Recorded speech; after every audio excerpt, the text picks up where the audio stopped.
Tomemos nessa tarde a segunda frase do versículo 26, tema desse acampamento. O que nos dizia as duas pregações da manhã? Ficamos na primeira frase. Mesmo em cólera, não pequeis. E aí nós constatamos que cada um de nós está sujeito ao ressentimento. Ou melhor, sujeito à mágoa, à ira, à raiva, à indignação, à decepção. Mas que não podemos transformar isso em ressentimento. Pronto.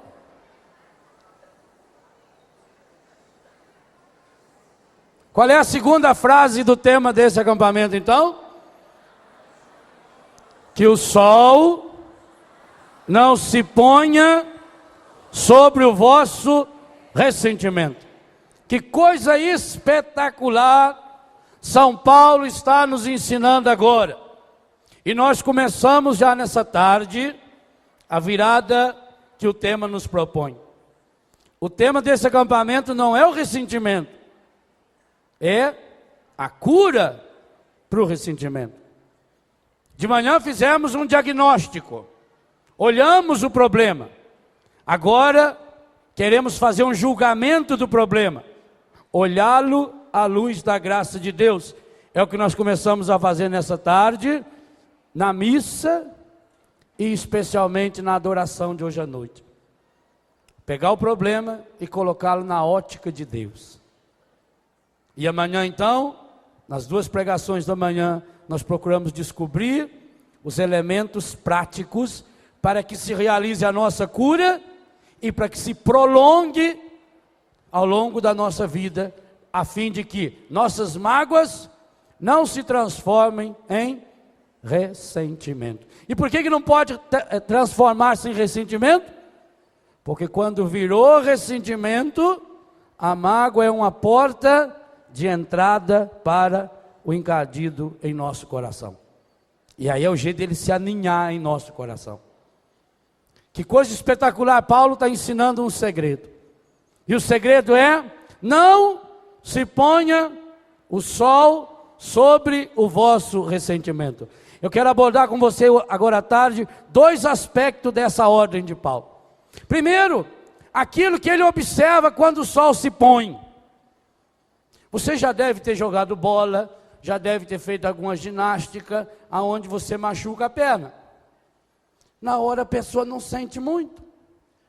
Mas quando o sol se põe, quando chega de noite, que você toma aquele banho morninho, e você deita, e o corpo começa a esfriar. Ah, minha Nossa Senhora. Ô dor, não é assim? Enquanto você está correndo, está agitado, o sangue está quente, não sente. Mas a hora que o sol se pôs, ou se não, você imagina aquela primeira vez que você foi na praia. Hein? Minerada que não tem mar.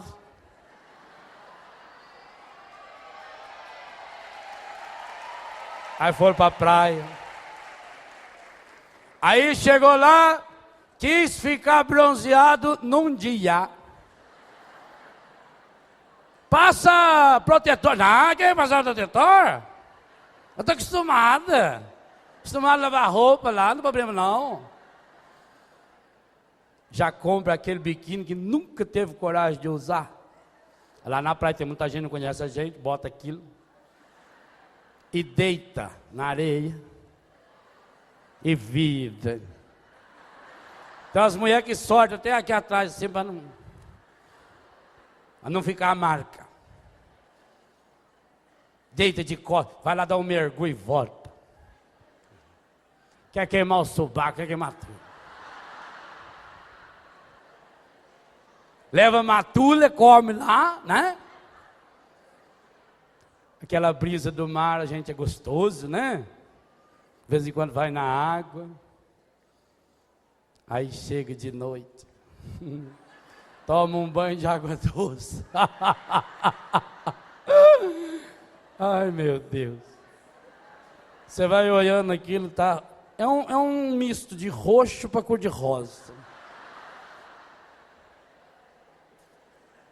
Ninguém pode relar na gente.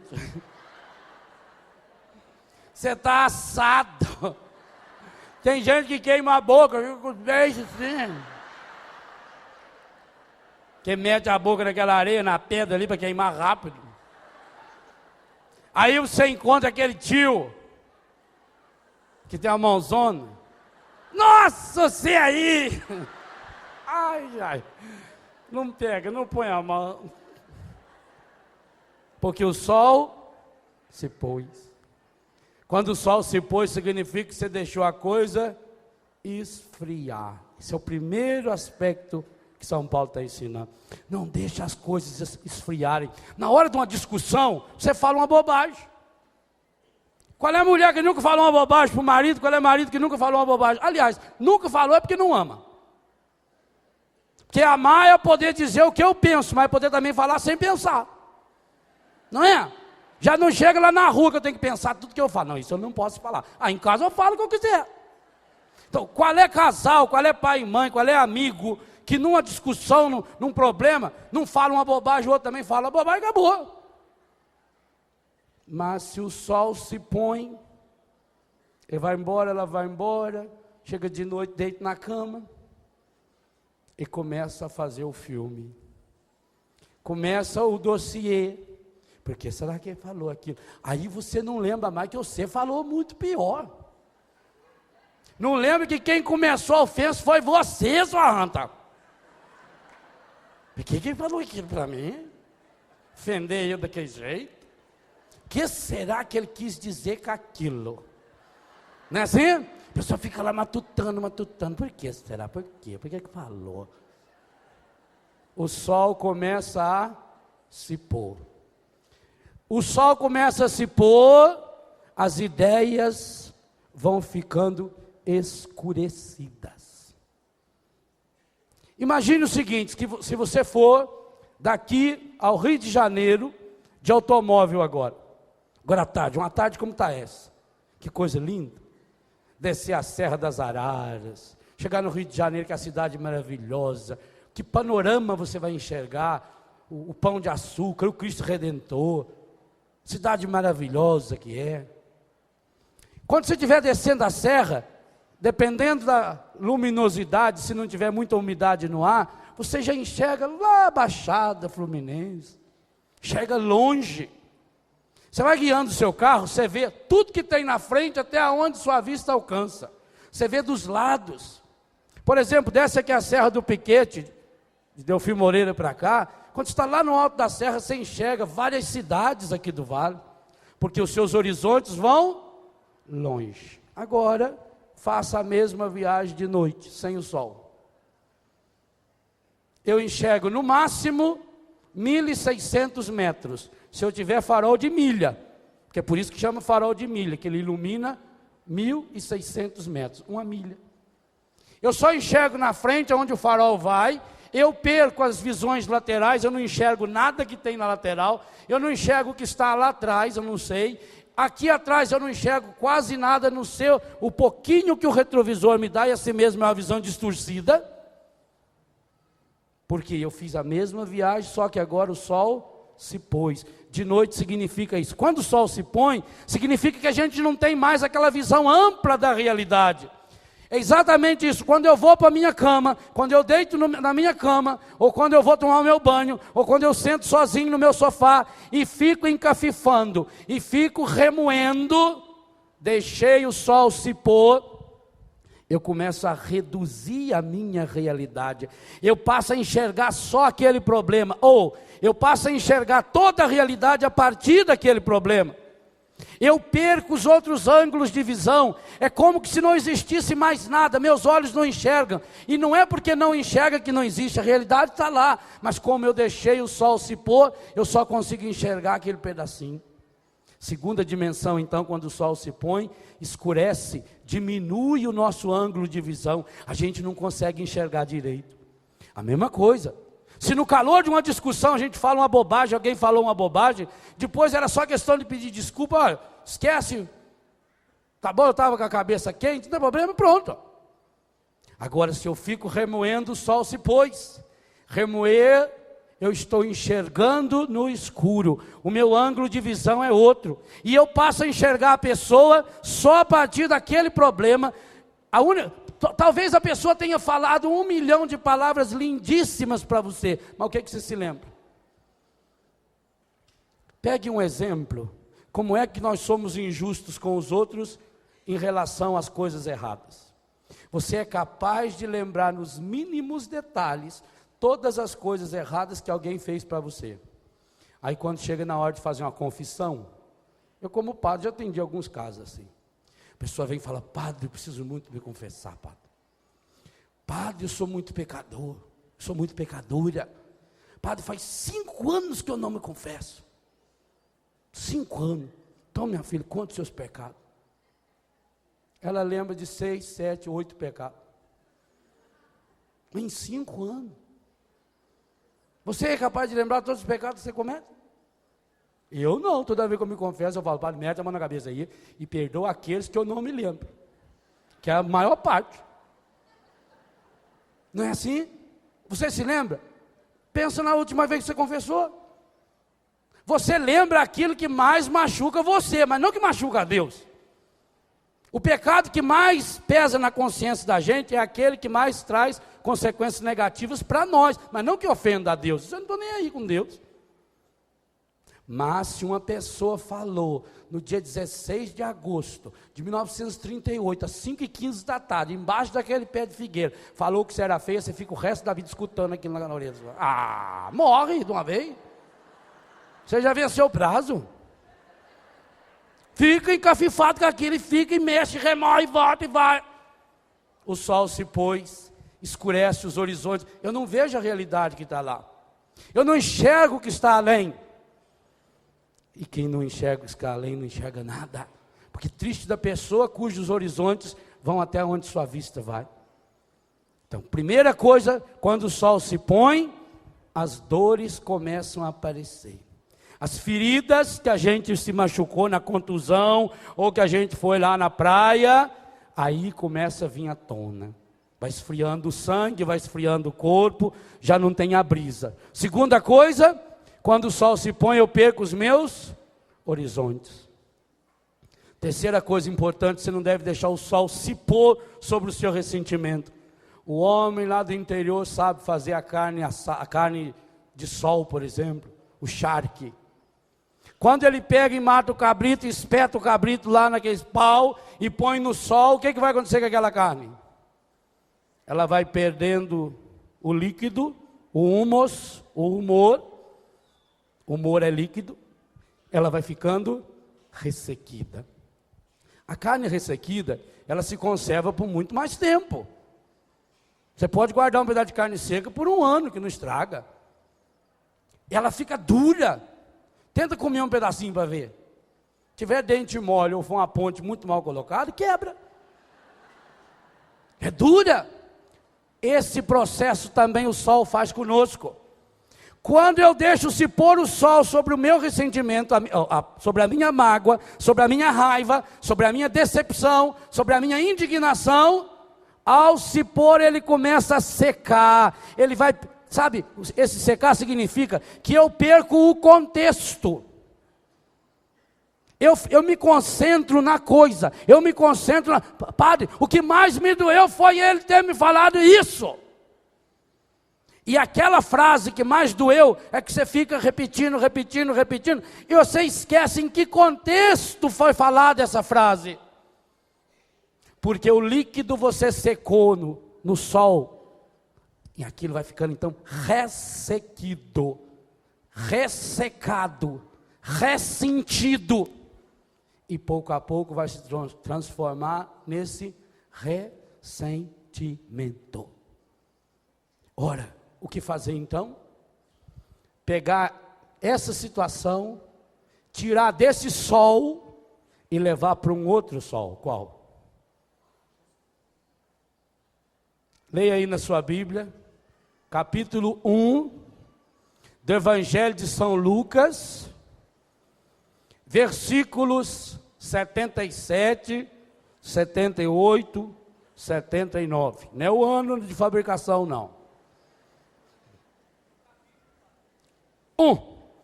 Único capítulo de São Lucas que você consegue falar com a boca fechada.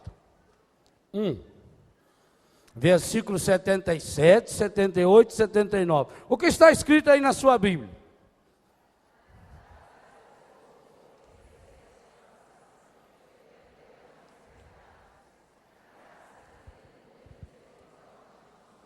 Graças ao quê? Essas duas palavras poderiam ser faladas mais altas. Graças à ternura, graças à ternura e à misericórdia de nosso Deus, o que Ele vai nos trazer? Ele vai nos trazer do alto a visita do sol nascente. Olha o versículo 77. Para dar a seu povo conhecer a salvação, pelo perdão dos pecados, graças à ternura. O Padre Jonas falou isso ontem tão bem na missa de abertura. Graças à ternura e à misericórdia de nosso Deus, que nos vai trazer do alto a visita do sol nascente. Quem é esse sol nascente? E o que Ele vai fazer comigo e com você? Versículo 79. Há de iluminar os que jazem nas trevas, na sombra da morte, tudo contrário de sol, e dirigir nossos passos no caminho da paz. Aqui um roteiro da cura do ressentimento. Nós precisamos experimentar a salvação de nosso Deus, que nos vem pelo perdão dos pecados. De quem? Pecados de quem Deus vai nos trazer em Jesus? Meu e seu. Meu e da pessoa que me ofendeu. Comece a entender uma coisa importante que nós vamos aprofundar amanhã. No momento em que algo me ofendeu, no momento em que alguém cometeu um pecado contra mim, ao invés de ressentir, porque se eu ressentir em cima disso, eu vou criar uma situação de inferno, eu posso transformar essa situação numa situação salvífica. Na hora em que eu tomo posse da graça de Deus em minha vida, e levo o problema do outro para a ternura e a misericórdia do nosso Deus. Gente, essa palavra misericórdia é um absurdo. Porque falar que Deus é misericordioso, você acha bonito falar assim? Deus é misericordioso. Já pensou no que quer dizer isso aí? Se eu digo que Deus é misericordioso, eu estou dizendo que Ele tem duas coisas. Que a palavra misericórdia são duas palavras juntas. Quais as palavras que formam a palavra misericórdia? Miséria e coração, cordes. Então, quando eu digo que Deus é misericordioso, eu estou dizendo que Ele tem miséria. Deus pode ter miséria? Como é que eu digo que Ele é misericordioso? Pensa para falar. Teologicamente seria um absurdo. Porque se eu falo que Deus é misericordioso, eu estou dizendo que Ele tem em si a miséria. E Ele tem miséria? Tem. Se eu levar a minha e entregar para Ele. Aliás, é o único jeito de Deus ser misericordioso. Jesus não tomou sobre si as nossas enfermidades? Gente, para que Deus seja misericordioso, você tem que entrar com alguma coisa. Ele tem coração, você tem miséria do Léo, jogada no coração de Jesus. Missa de abertura desse encontro, ontem à noite. Dá o quê? Misericórdia. O Padre Jonas não lia ontem para nós, no capítulo 6 de São Lucas, aquele que for misericordioso vai receber de Deus a misericórdia. Ora, Se Deus é misericordioso, porque Ele tendo coração, eu jogo no seu coração a minha miséria, para que eu possa ser misericordioso, quanto maior a miséria do outro, maior será a chance de você abrir o seu coração. É fácil. Ninguém quer. Eu quero só o coração. Eu quero que Deus seja muito misericordioso comigo, mas eu com os outros?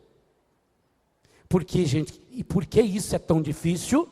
Porque nós não submetemos a nossa mágoa, a nossa dor, o nosso sofrimento interior, nós não os submetemos, as submetemos ao sol nascente que veio nos visitar. E veio nos visitar não por mérito nosso, veio nos visitar graças à ternura e à misericórdia de nosso Deus. É graças a essa ternura e essa misericórdia que brilha e poderá brilhar para mim, para você e para cada um de nós, o sol nascente. E o que Ele vai fazer comigo e com você? Vai iluminar aqueles que jazem, jazigo, túmulo, morte, na sombra, na escuridão da morte. Enquanto você não deixar o amor de Deus, o sol nascente que é Jesus, iluminar essas áreas feridas do seu coração, essas áreas ressentidas do seu coração, Deus não pode fazer nada. E com um detalhe, Jesus nunca entra em nossa vida de enxerido. Ele disse: eu estou à porta e bato. Se você abrir, eu entro. A quem nós abrimos o nosso coração? Ô, gente, é tão triste isso que eu vou dizer para você, mas você sabe que é verdade. Eu ao menos sei na minha vida que é verdade. Na grande maioria das vezes, nós fechamos a porta do nosso coração na cara de Jesus e damos entrada ao nosso coração a quem? E em nome do que isso? Da justiça. Porque eu fui rejeitado, porque eu sofri uma injustiça, porque falaram mal de mim. Então, quando nos acontece alguma coisa, o encardido sopra, e isso é coisa dele, sopra no seu ouvido, que você precisa ou inventar uma desculpa, ou achar um culpado. São duas palavras medonhas no processo do ressentimento. Nós nos governamos entre esses dois horizontes. Ou eu acho um culpado, ou eu me desculpo, que vira um só. Para me desculpar, eu preciso achar um culpado. E Jesus está ensinando para mim e para você: você não precisa achar culpado, não. Ele tomou sobre si as nossas culpas, para que a gente não precisasse mais ficar achando culpado. Por quê? Quando algo hoje me aconteceu e não foi legal, eu fiquei decepcionado, eu fiquei triste, alguma coisa negativa me aconteceu, o que eu faço? Eu preciso justificar. A palavra diz: o homem não é justificado pela prática da lei, mas pela fé em Jesus Cristo. Você não precisa se justificar, não. Pare de se justificar, de dizer para os outros: olha, você me desculpa que aconteceu isso, aconteceu aquilo. Só se justifica quem não ama. Quem ama não se justifica. Quem ama mostra-se. Deixa o outro ver o seu coração, deixa o outro ver a sua história. Mas eu preciso me justificar, por quê? Porque eu aprendi que eu preciso me comportar segundo os padrões sociais, porque eu morro de medo de ser reprovado.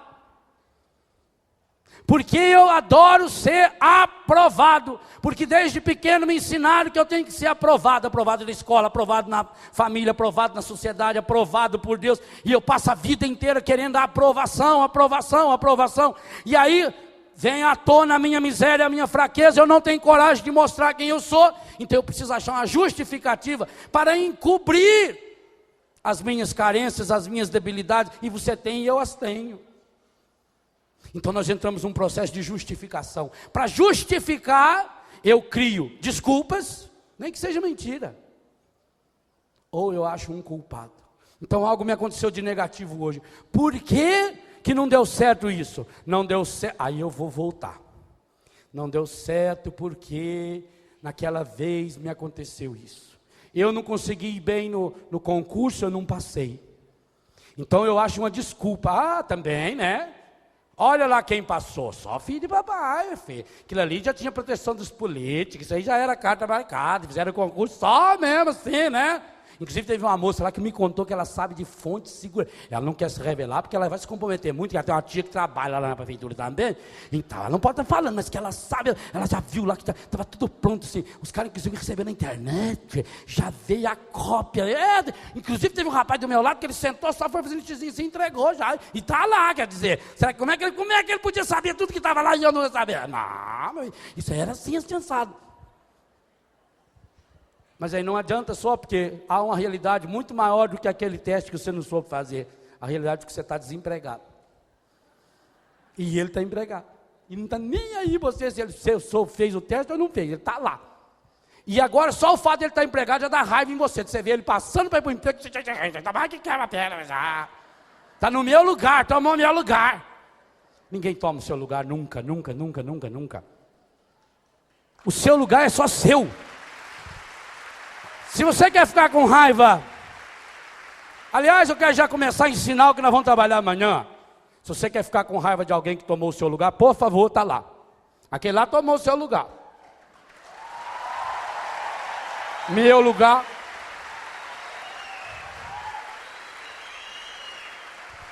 Não sei se você sabe. Aquela cadeira lá é para você sentar lá. Não. Ele tomou o seu lugar. Então, se quiser reclamar para alguém que tomou o seu lugar, vai lá, fala para ele. O senhor tomou o meu lugar. Pode sair daí, que era eu que tinha que estar aí. Não é assim? Então a pessoa precisa justificar. Por quê? Além de não passar no concurso, está desempregado. E aí está desempregado e começa a escutar o quê? A mãe falando, também você não trabalha. O pai falando, como é que o rapazinho lá que formou muito mais depois de você, como é que ele já está trabalhando, você está aí desse jeito? Olha o filho do fulano, olha o filho do ciclano, olha o que eu faço para sustentar você. Está vendo? Não é assim? Aí começa as cobranças, aí eu tenho que me justificar. E não adianta nada justificar, porque há um fato consumado. Eu estou desempregado. Aí você se prepara para novos desempregos. Porque aí você não se cuida, aí você está sempre mal-humorado, aí você não estuda mais. Que adianta estudar? Isso aí só entra lá quem tem amigo político, quem é parente, não adianta nada estudar. Aí você não estuda, aí não arruma emprego, vai piorando cada vez mais. E aí depois, meu Deus, por que será que tudo acontece comigo assim? Aí você vai rever a sua história, mas também, né? Desde pequeno, né mesmo? Isso aí começou quando eu tinha uns 8 anos, mais ou menos. Aquela professora, ela não gostava de mim. Por que será que ela não gostava de mim? Aí você vai criando o filme da professora. E aí tem que contar para os outros. A gente sofre tanto. Olha, se eu fosse contar a minha vida para o senhor, para dar um livro. Não escreve que eu não quero ler essa porcaria desse livro, não. Ô livrinho ruim, Está justificando. Adianta eu justificar quando eu tinha 8 anos, o professor não gostava de mim? Não adianta nada. O fato é eu estou desempregado, desatualizado. Agora faz 3 anos que eu não sei mais nada da minha profissão. E eu vou ter que entrar numa fila aí, porque para aquela profissão eu não dou mais. Agora vou tentar qualquer outra coisa. Mas você vai lá para aquela fila e fica lá reclamando e contando. Sofri tanto na vida, nossa. Olha o que a gente passa, né? Você viu o Lula aí, não arrumou nada mesmo, né? O que adianta, né? A gente tem uma esperança nele, né? Porque ele veio da classe dos pobres, veio da pobreza, podia ajudar a gente, né? Não ajuda nada. Esses políticos tudo igual, depois que eles falam assim, nós aqui na fila, né? E vai ficar na fila. Só tem um lugar que você não vai precisar fazer fila para ir. O subterrâneo. Lá é descarga automática, pega, põe inferno. Fora isso, você vai enfrentar a fila a vida inteira. Não se põe o sol sobre o vosso ressentimento. Não escureça a sua história. Ilumine a sua história. Porque, gente, pega uma roupa novinha, compra uma calça, uma camisa novinha, marca boa, excelente, cheirosa. Aí você põe dentro de um saquinho plástico, dobra, fecha bem, coloca no fundo do armário e deixa lá um tempo. Vai vestir depois. Por melhor que seja, pode ser uma calça de R$200, R$300. Vai estar mofada, as traças já comeu, a naftalina perdeu o prazo de validade. Perdeu uma calça boa, porque você deixou intocada lá no fundo do armário e cheio de peso, de dedão, tudo em cima. Você está fazendo isso com você, que é pior que uma calça. Uma calça você compra outra e você é imagem e semelhança de um Deus que fez você por um amor infinito e foi capaz de tomar o seu lugar, para você não precisar nunca estar no lugar dele. Saia dessa escuridão que você está vivendo. O ressentimento que você está alimentando, a mágoa que você está alimentando, está se transformando em ressentimento. E vou dizer uma coisa para você, com muita sinceridade, irmão, mais novo ou mais velho, tanto faz. Você está se tornando uma pessoa insuportável. Você já notou? Padre, ninguém gosta de mim, mas também. Olha bem para você ver. Meu filho, se você deitar e o gato ver você, ele joga terra em cima. Não fica perto do gato, que ele vai jogar terra em você. Já viu o que o gato faz que gosta de terra a terra? Vai lá, faz a necessidade dele, olha para o lado e joga terra. Deixa o gato vir. Se você está vendo que o gato está vindo para o seu lado, corre. Você está se tornando muito insuportável. Aqui, não dá de conversar com você, você só fala de coisa errada, só fala de coisa ruim, só sabe fazer reclamar. Você está preso a um passado. Não é que não existam as coisas. Na minha vida só tem coisa ruim. Não, é que você só está andando de noite, você não está enxergando os horizontes. Descortine os seus horizontes, abre os seus horizontes. O senhor está falando isso, que o senhor não tem problema. Minha filha, talvez eu seja a pessoa que mais tenha problema que você estuda aqui. Tanto que escrevi um livro sobre isso. Um dia talvez você vai descobrir, nossa, por isso o padre falava sobre isso, era ele. Quem me garante? Quem vê cara não vê coração, não. Sabe lá o que eu estou sentindo, o que você está sentindo? Eu não sei, eu olho para vocês, eu não sei o que vocês estão sentindo. Mas talvez tem gente aí que está amargurada, tem gente que está triste, tem gente que está preocupada, tem gente que está com um problema sério, tem gente que está com uma doença, eu não sei. Então não feche os horizontes da sua vida. Não jogue para dentro do seu coração a sujeira que existe aí fora, existe sim. Mas não apague essa chama de Deus, meu irmão. O dia que você foi batizado, o padre colocou na sua mão uma vela acesa. E não um sopro para você apagar a luz da vida. Você é chamado a ser luz. Jesus diz, vós sois a luz do mundo. Como é que uma luz vai viver na escuridão? Ele mesmo falou. O que adianta eu pegar uma lâmpada e esconder embaixo da mesa? Não serve para nada. Você está fazendo isso, você está pegando a luz de Deus que está no seu coração, na sua vida, e escondendo essa luz, tapando essa luz. Não serve para nada. Meu irmão, minha irmã, o único jeito de vencer a escuridão é acender uma luz. E se estiver muito escuro, melhor ainda, porque aí uma luzinha de nada já clareia bastante. E aí se encontrar alguém que traga mais uma vela e outro mais uma vela, e cada um vai acendendo, forma um rio de luz. Agora, você apaga a sua, fica soprando a dos outros, ainda está reclamando que aquela luzinha está incomodando já. Sai dessa. Não se põe o sol sobre o vosso ressentimento. Põe as suas roupas no sol. Está fedendo, põe no sol. Ou se não, é porque você tem demais. Partilha um pouco, porque está sobrando, tanto que você não usa. Então partilha um pouco, dá para quem precisa. Tem gente que nunca vai ter esse problema de mofar a roupa, não tem. Tem duas ou três, enquanto lava uma, está vestindo com a outra, não tem problema. Você não está mofando seu coração, porque você precisa se justificar.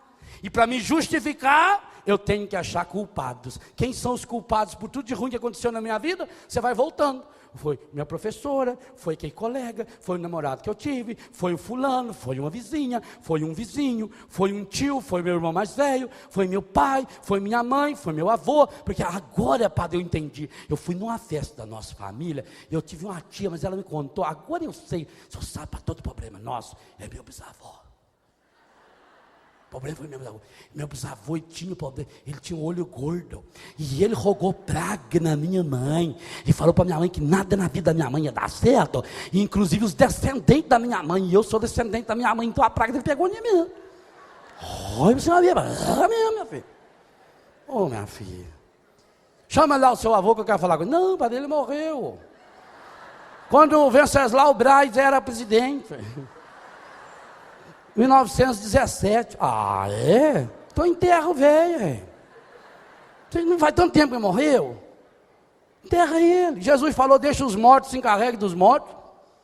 Não falou isso? Falou. Enterra. Não prestou, foi seu pai. Não prestou mais? Enterra. Morreu, enterra. Fazer o quê? Imagina se eu... Não, você não vê de vez em quando, parece na televisão, uma pessoa retardada, uma pessoa meia doida. Isso na Europa dá muito, né? Estados Unidos, aí descobre que faz 5 anos que está mantendo o corpo da avó, da mãe, do marido, dentro de um quarto lá, de uma geladeira, guarda o defunto lá, coitado, olha a cabeça,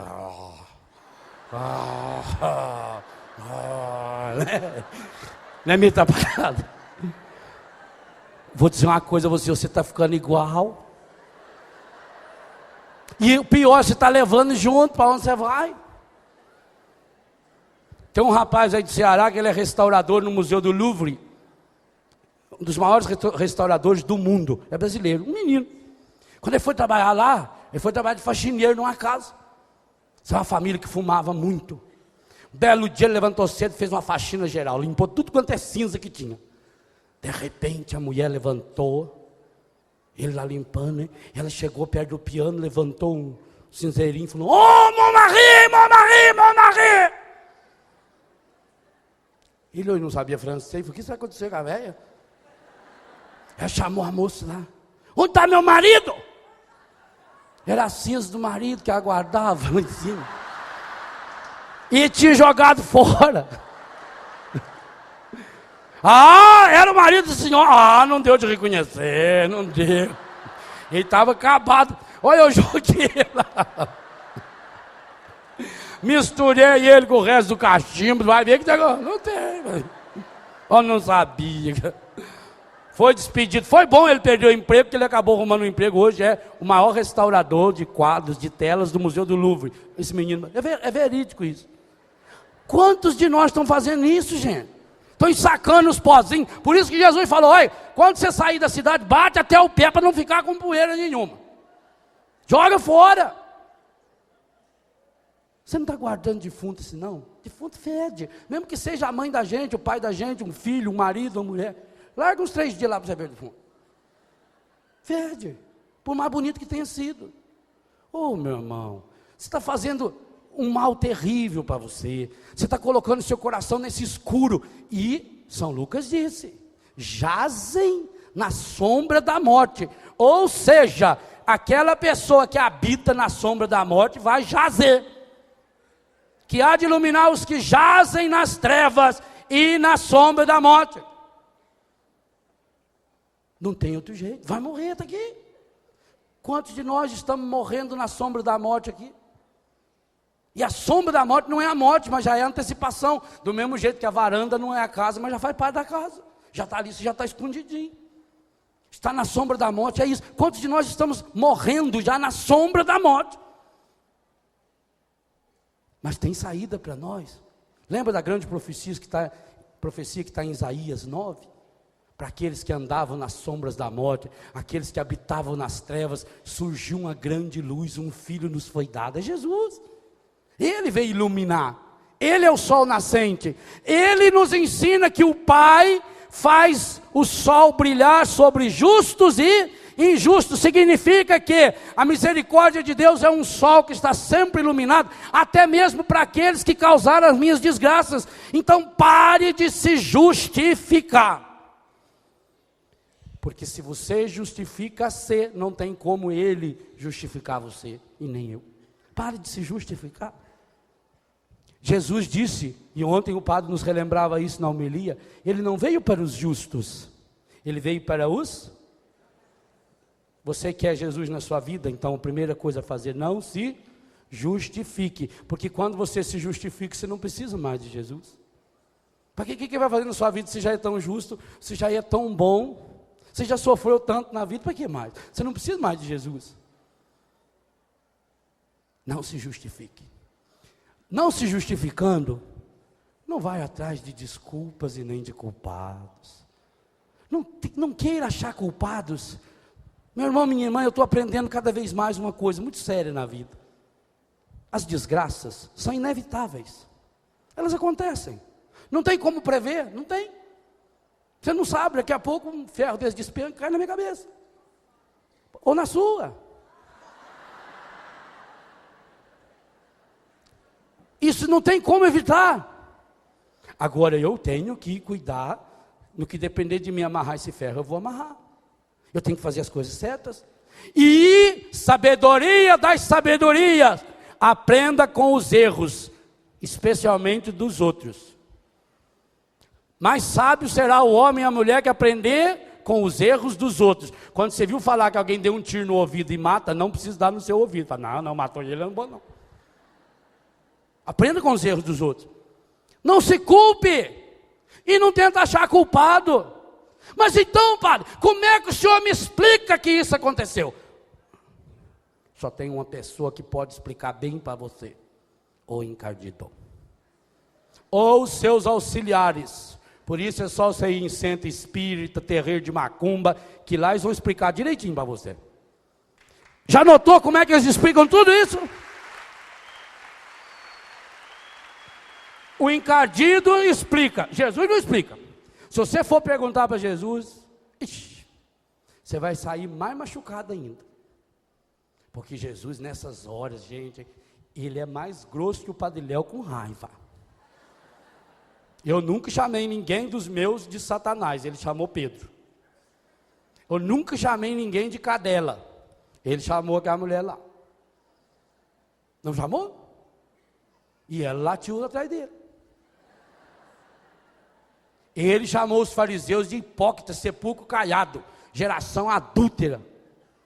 Ah, Jesus tem umas palavrinhas ali que Deus o livre. Para ver se acorda a pessoa. Não vai pedir justificativa para Jesus, ele não justifica.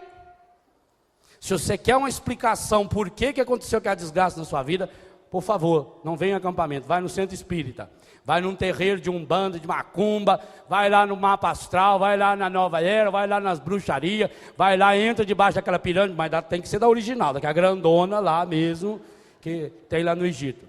Vai lá e eles vão te explicar para você, vão dizer para você que isso aí é porque você em outra encarnação, você foi um burro, e que aquela pessoa que é a inimiga sua, ela era criadora de burro, e ela fez você sofrer muito. Tanto que você veio para essa reencarnação e continuou sendo o que era antes. Então agora, sabe? Porque você na vida passada, eu não posso entender como é que uma anta acredita em vida passada. É burro demais, gente.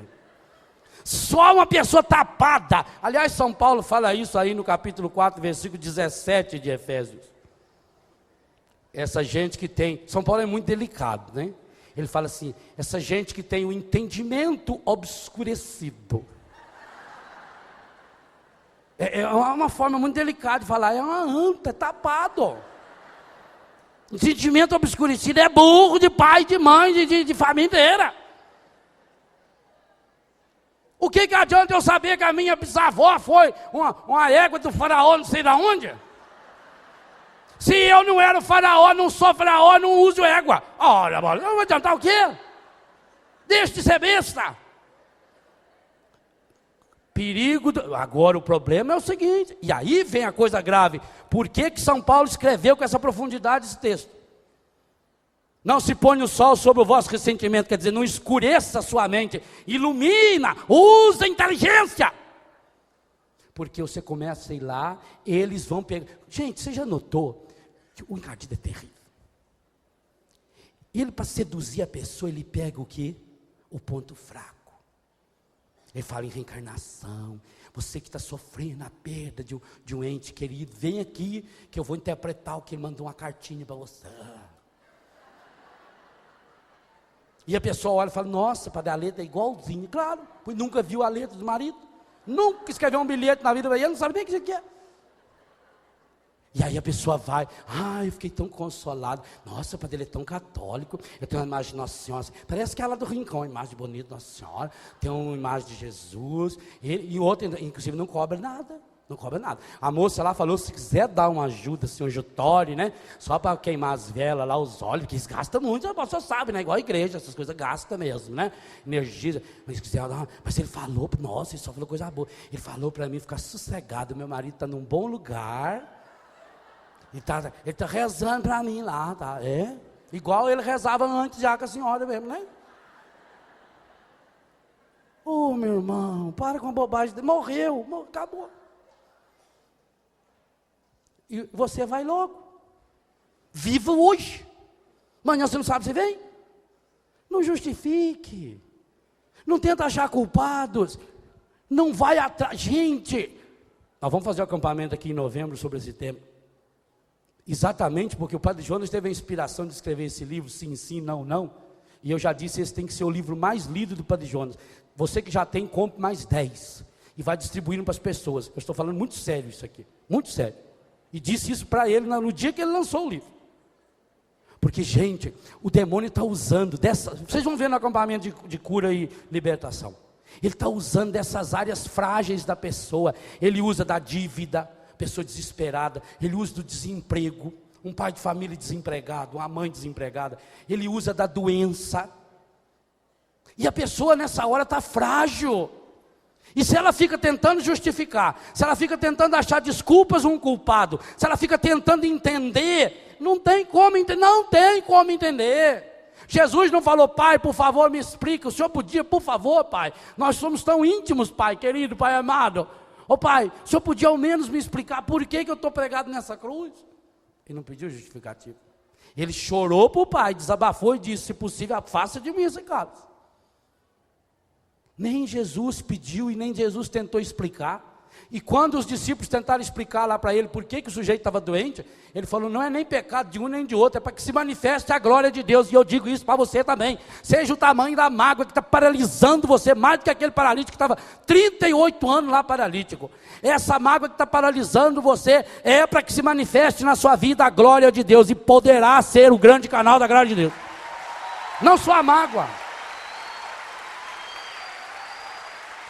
Estou cada dia mais convicto de uma coisa: essa desgraça que aconteceu com você, ou que está acontecendo com você, poderá se transformar na maior de todas as graças da sua história. Se você tiver a graça e a coragem de arrancar as raízes do ressentimento que já se ajuntaram ao problema. Olha, se essa caixa ficar aqui durante 2 ou 3 dias, a gente não nota muito. Já dá de notar. Está vendo uns picumã? Agora imagina essa caixa fechada aqui, ou põe ela numa salinha ali atrás, e deixa aí uns 5, 6 meses. Vai ter picumã, vai ter teia de aranha, talvez lá dentro vai ter um ninho de rato. A mágoa é exatamente isso. Eu tenho um problema, estou com uma doença, estou com uma dívida. Essa caixa é um problema, eu tenho que resolvê-lo. Então, eu tento achar desculpas e culpados. Eu tapo o problema. Eu deixo o sol se pôr sobre o ressentimento, eu escondo o problema. Então, a mágoa agora começa a criar raízes, teia de aranha, rato. Ela vai fazendo isso com o seu coração e com o meu. E aí então você, quando olha o problema, você não olha mais o problema, você enxerga o que está por fora. É a sujeira que tomou conta, mas não é essa sujeira. Então pega o problema, seja ele qual, é um câncer. Talvez o câncer que você tenha, ele seja fruto, e aliás tem uma probabilidade científica muito grande, de ter uma íntima relação, esse câncer, por exemplo, de mama, de útero, de ovário para as mulheres, próstata, o homem, tem uma grande relação de quem sabe estar ligado a uma mágoa que você tem do marido, da mulher, do filho, do pai, de um vizinho, tem. Não adianta nada você descobrir por que você tem esse câncer, quem é que passou essa doença para você, quem é que contaminou você com essa doença que você tem, não adianta nada, sabe por quê? Descobrir isso não traz o poder de curar essa doença. Ainda vai piorar, porque aí além do câncer você vai ter a raiva, porque foi por causa da barbada que eu levei da minha avó deu uma paulada nas minhas costas, aquilo ficou com muita raiva, agora me apareceu o câncer lá nas costas, porque agora além do câncer, que já dói muito, você vai ter a raiva da avó, que já, coitado, já está lá no 5º andar do céu. E aí cada vez que um primo lembrar da avó, você vai lembrar do câncer. Cada vez que você vê uma velha na rua, você lembra da avó, e lembrando da avó, lembra do câncer. Tudo vai lembrar para você o quê? Então, meu irmão, minha irmã, eu digo a você, eu não sei qual é o problema que você tem, como você não sabe o que eu tenho. Eu não sei a doença que você tem. Eu não sei a dívida, a dúvida, não sei. Mas eu digo a você, se você põe em prática essas 3 frases de Paulo, não deis entrada ao demônio, não permitindo que o sol se ponha sobre o ressentimento, e mesmo na cólera, na raiva, não pecar, essa doença, essa dívida, essa desgraça, essa situação dificílima que você está vivendo, ela pode se transformar na maior de todas as graças da sua vida, e você vai louvar, bendizer, glorificar o Senhor, porque um dia você teve a oportunidade de aprender nessa desgraça, embora o mal nunca tenha vindo de Deus. Agora, há que se fazer uma escolha,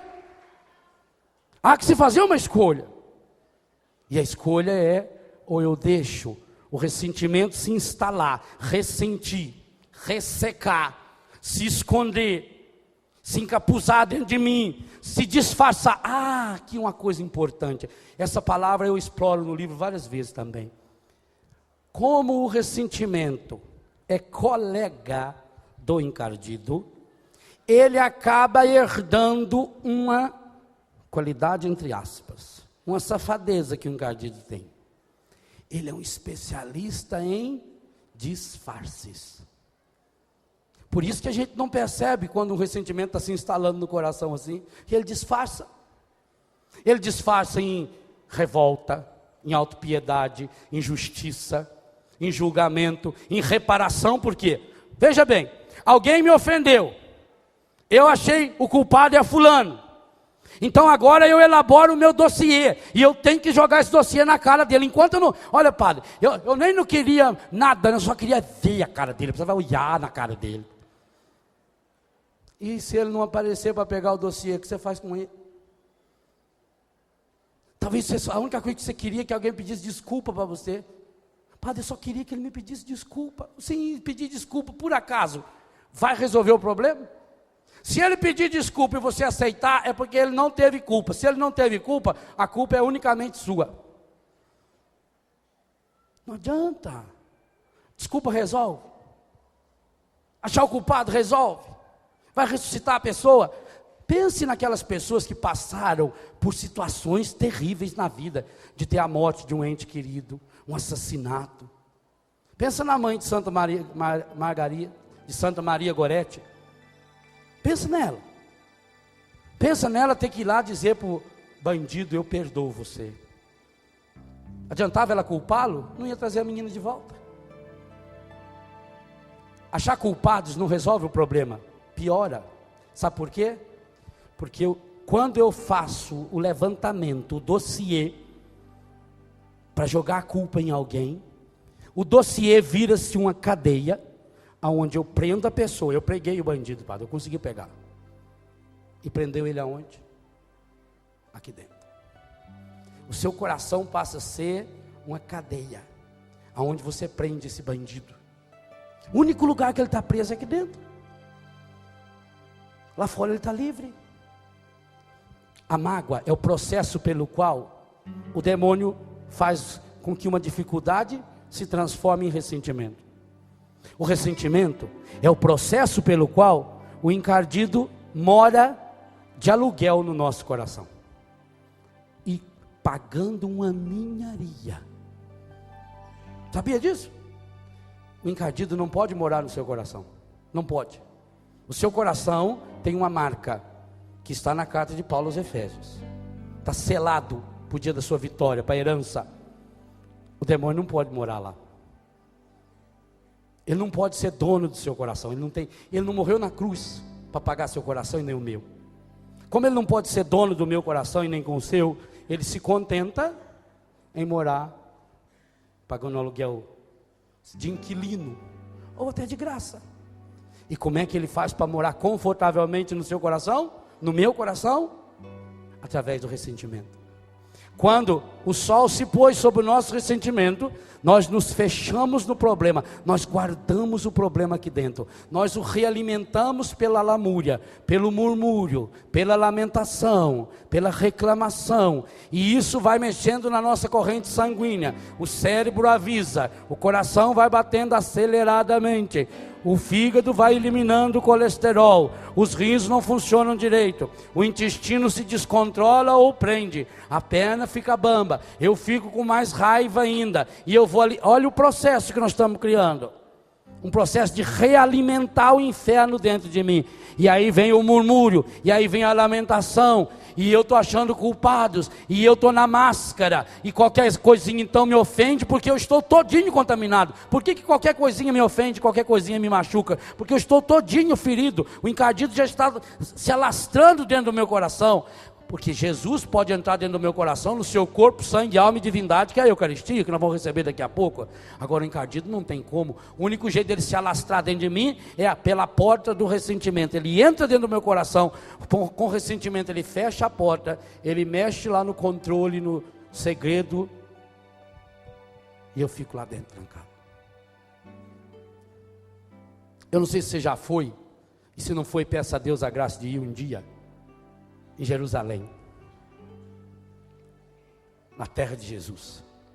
E uma das experiências que vai chamar muito sua atenção, de toda pessoa que vai a primeira vez chama muito, porque depois a gente acostuma um pouquinho, é quando a gente vai ter que entrar no túmulo de Jesus.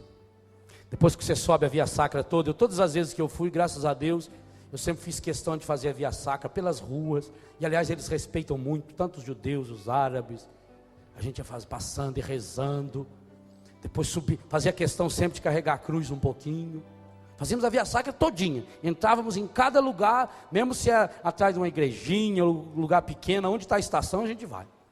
E depois de subir, aquela caminhada longa, você chega na igreja, onde está o Santo Sepulcro, a igreja do Calvário. Você entra, do lado está o Calvário onde foi crucificado. É lindo, lindo. Lugar que Jesus morreu. Logo aqui assim tem uma pedra, como esse avancê aqui, onde o corpo de Jesus foi colocado. Ali a gente se ajoelha, põe a mão e reza. E depois, normalmente você tem que entrar numa fila para entrar no túmulo de Jesus. Porque para entrar no túmulo de Jesus é uma porta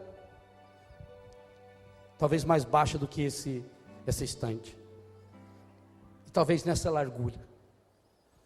O túmulo de Jesus, para a gente entrar, a gente tem que fazer assim, e lá dentro já é maior. E aquilo sempre mexe muito no meu coração, porque eu entendi, e agora escrevendo esse livro entendi melhor ainda. Sabe por que a gente tem que se abaixar para entrar no túmulo de Jesus? Porque o perdão é uma porta pela qual só passa quem tem a coragem de se curvar. Pai Santo, Pai querido, Pai amado, a grande graça que nós queremos pedir nesse acampamento, a graça de aprendermos a nos curvar. Não curvar-nos sob o peso do pecado, da doença, do egoísmo. Nós precisamos da graça de curvar-nos para entrarmos no túmulo de Jesus. Porque na morte de Jesus, quando o véu do santuário rasgou-se, quando o sol desapareceu e houve trevas em toda a terra. O sol desapareceu na hora da morte de Jesus, para que nunca mais desaparecesse sobre o nosso ressentimento, que também acabaria levando-nos à morte definitiva. A graça que nós precisamos, Pai, muito. E penso que esse também é um sinal profético, que nesse acampamento nós estamos abençoando a pedra fundamental do novo rincão. Porque é preciso estender, aumentar cada vez mais as tendas, porque esse Deus que faz uma tenda para o sol, nós precisamos estendê-la para que cabem muitas pessoas, longe do sol, não só do sol que queima, mas do sol que faz com que as situações de mágoa, de raiva, de ódio, acabem se tornando ressequidas. É profético, Pai, que nessa tarde estaremos abençoando a pedra fundamental do novo rincão, porque a Canção Nova precisa se tornar cada vez mais um lugar de cura, o santuário da restauração. E essa palavra eu penso no contexto da cura do ressentimento, para que sejamos homens e mulheres restaurados. Nós precisamos permitir que a pedra fundamental da nossa vida seja abençoada, e nunca deixar nenhuma pedra fundamentando a nossa vida que não seja abençoada. As pedras amaldiçoadas da mágoa, do ódio, das culpas e das desculpas, das justificativas. É profético, Pai, que hoje nós estejamos ampliando, começando a construir esse sonho sonhado, e porque partilhado é realidade. Do mesmo jeito que nós queremos, Pai, que eventos como esse cheguem ao coração da humanidade inteira, fechada nas trevas do egoísmo, do ódio, da mentira, deixando-se levar pelas falsas doutrinas, as falsas religiões, que ensinam as soluções mágicas, pecaminosas, justificativas, mas que acaba afundando. Nós queremos esse rincão grande, para aprendermos, Pai, a passar pela porta estreita do túmulo de Jesus, a porta estreita do ressentimento.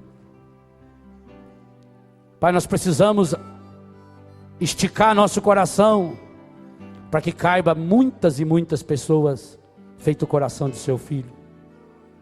Mas para isso, Pai, nós pedimos, olhe agora para cada um de nós, põe a mão no seu coração e peça, nessa tarde, Pai, sonda-me com a sua compaixão. Olha hoje o meu coração, Pai, sonda-me com a tua misericórdia, ternura e compaixão, porque eu quero começar hoje, Senhor, essa vida nova, restaurada, curada. O Senhor sabe, Pai Santo, Pai querido, Pai amado, quantas e quais são as desgraças, as dores, as doenças, os problemas pelos quais eu estou passando. E muitos deles, Pai, por minha própria culpa. Até hoje eu tentei dar desculpas, ou me culpar, ou culpar os outros, porque eu fiquei reclamando das pessoas que tomaram o meu lugar. Mas hoje eu entendi, Pai, até hoje só teve um que tomou meu lugar, e esse que tomou meu lugar me revela que o Senhor me ama, que o Senhor olha para mim com um coração amoroso, misericordioso. E por isso hoje eu quero parar de me maltratar, como eu venho fazendo, com as mágoas, que eu vou deixando virar ressentimento. Eu não quero mais pecar. Não, Pai, eu não quero mais escurecer as trevas em torno da minha vida, e que me afundam tantas e tantas vezes.